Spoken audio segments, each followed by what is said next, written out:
It really does feel like the Pacers love playing on the road more than they like playing at home. The Pacers take the 2-0 series lead, taking 2 games in MSG, defeating the Knicks 114 to 109. And just like game 1, this was a back and forth game.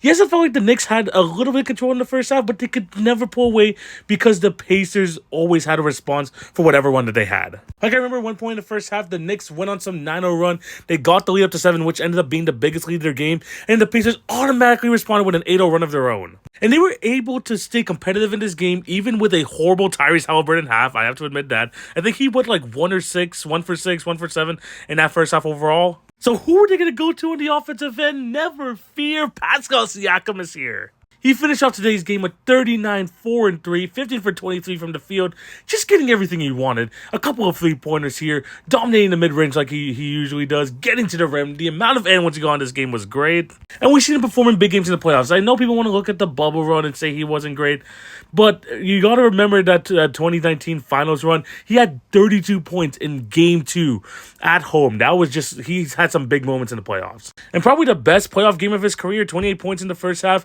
They needed every single one of those because the Knicks were trying to pull away and Siakam wouldn't let them do that. And it was in the fourth quarter where the Pacers finally started to take control of this game. Tyrese Halliburton was finally hitting his shots. He hit some big threes in the fourth quarter. And Miles Turner, who didn't play a good chunk of this game. Remember, Tony Bradley had some minutes there. Thomas Bryant had some minutes because of what Mitchell Robinson was giving to the Knicks. And Miles Turner came back in this fourth quarter, had 11 points, a huge 11 points at that.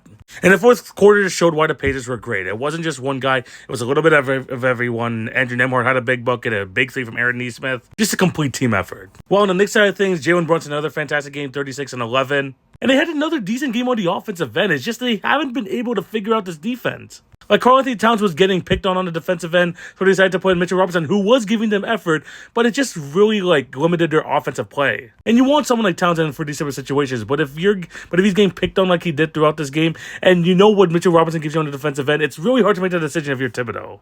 Even with the lineup adjustments, they still had a chance to win this game. Jalen Brunson, even though the game was starting to slip away from them, was really trying to will them back into it.